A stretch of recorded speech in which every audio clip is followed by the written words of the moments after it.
Well, greetings, my fellow comics prisoners.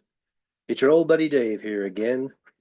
I know it's been a while since we've been able to talk, but other matters have pulled me away from this channel. More on that later. But there has been a video I've wanted to do for the longest time, and recently all the necessary materials have recently just fell into my lap. It's a comic that had a huge impact on my young life. It's the Marvel Super Special featuring the Beatles. Now, full disclosure, I'm going to be doing a lot of editorializing and opinionating about this thing. There's only one person left who worked on this book who's still alive, Klaus Janson. And I haven't spoken to Klaus in 30 years. But I've been studying not only the Beatles for some time, but also the careers of the men and women who worked on this book. And I know I'll probably leave someone out, so this is why this is probably going to be part one of a multi-part series. But let's get started, shall we? First off, this book was way better than it had any right to be.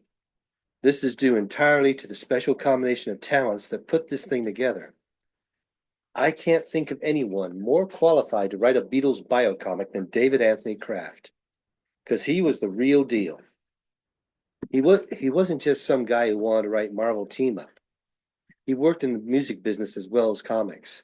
He wrote articles for music mags like Cream and Rolling Stone, and he knew the subject matter of the Beatles cold. Next up was a young George Perez. At this point, Perez had been working professionally for a couple of years, but still wasn't the artist he was going to be. And I think his time on this book was instrumental in him becoming the superstar we all know him to be today. And finally, my favorite inker, Klaus Janson. Klaus's abilities cannot be overstated when it comes to comic art. I feel he was often the anchor man at Marvel in the mid-70s that would take a penciler who wasn't quite there and make them totally printable. As anyone can tell you, good inking is good drawing, and there isn't anything that Klaus can't draw. Fortunately, these three had a prior working relationship, as they worked together on the Man-Wolf series and the Logan's Run's movie adaptation comic. Now, it may have been counterintuitive to give such a high-profile gig to the Man-Wolf team, but it worked, and excitingly so. Okay, that's enough preamble. Let's dive in. Before we start critiquing the art, I want to point out what an incredible job David Anthony Kraft did writing this comic. The prose is impeccably crafted. Each word gives the maximum amount of story in the smallest amount of space. Kraft knew a lot about the Beatles and was able to present it in a way that was breezy, entertaining, and not expository at all. His contributions to this piece should not be ignored. As I said, I think George Perez was not only developing his style at this point, but also learning how to draw, period. A book such as this that was so photo heavy would be a great learning tool for him. It forced him to draw from life, the best tool any draftsman can have. Okay, now let's look at this splash page. At first glance, you could say it's just a trace job from a famous Beatles image, but look at what Klaus is doing here on the inks. This is a very pivotal moment in Klaus's career. He was in the middle of a very successful collaboration, both financially and artistically, with Frank Miller, and he was transitioning from his photorealistic, or what some unfairly call clip art style, to a more expressionistic one. I sometimes get the feeling that he was asked to pull back to the more illustrative style on this job, and I can feel a little of the push-pull between the two styles on the page. So again, at first glance, it looks like your basic continuity studios job. But look more closely, and you can see all these splashes of ink that are not only kinetic, but also frenetic, that Klaus employs. Comic art, by its nature, is a static product. It's these splashes of ink that make the art come alive. Photo reference art can often be like living death, but Klaus is able to avoid this pitfall. Now to George Perez on pencils. George was obviously brought in because of his storytelling abilities, and he is masterful here. That said, there are still some spots in the art that betray the fact that he probably learned how to draw from reading comics. The drawing of Paul in the second panel of this page always looks off to me. even if it was photo reference. It's just one of those things. But his capturing of the foursome's ever-changing likenesses over the years is epic. And this is what lent a degree of difficulty to the project, because in a relatively short period of time, the foursome's features would change dramatically from young adults to full-grown men, and George was up to the challenge on that. And that brings us to one of the more interesting things about the actual original art. Now that I can see the scans of the originals, I see that there were quite a few paste-up corrections on the Fab Four's likenesses.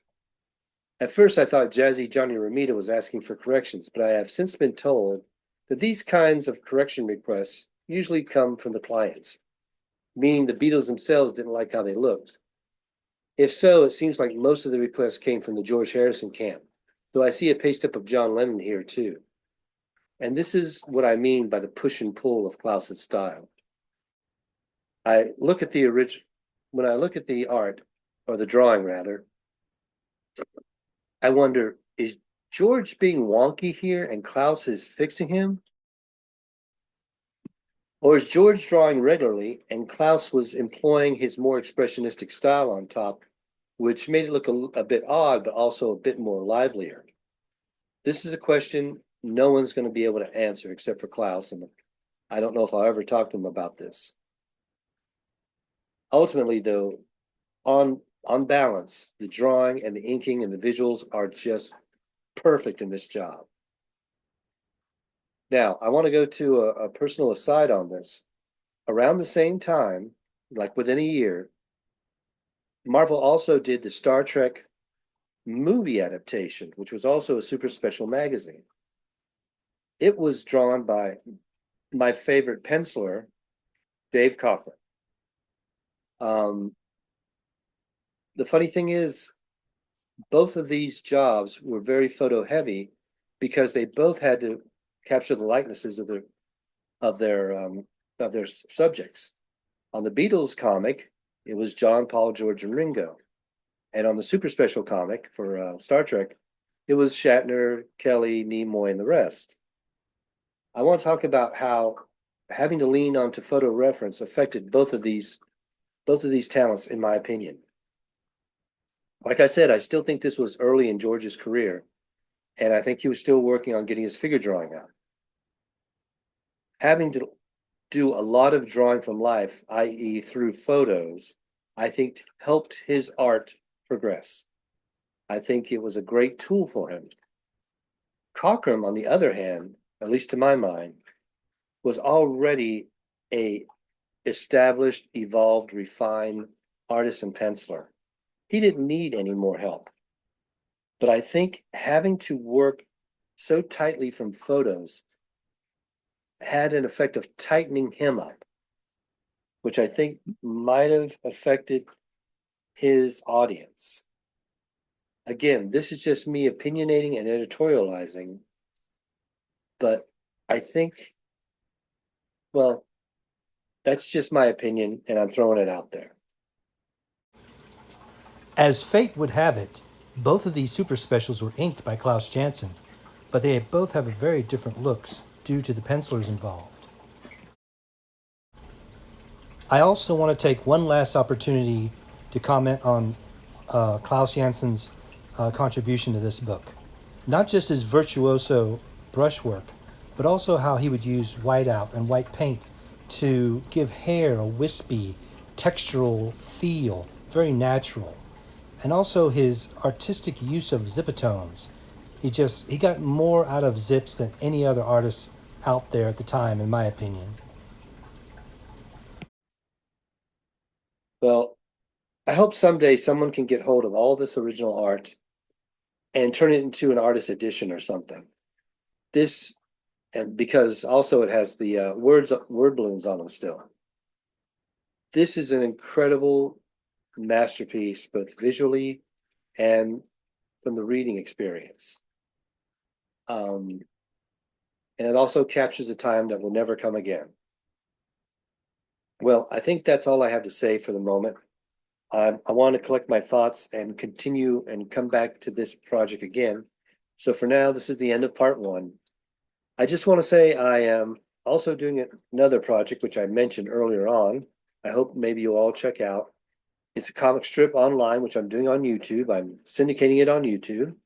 It's called President Frankenstein, and it's a political satire and parody of our current political process, which is pretty satirical right now. And I hope you'll check it out. But for now, I hope you'll enjoy these images of the Beatles biocomic super special done by Klaus Janson, George Perez, and David Anthony Kraft. So until next time, my fellow comics prisoners, be well. Oh, a couple of last notes. I didn't want to neglect the contributions of colorist Petra and superstar letterer Tom Orzechowski. We'll talk about them later. And the link to President Frankenstein will be in the video descriptions. Thanks again, and good night.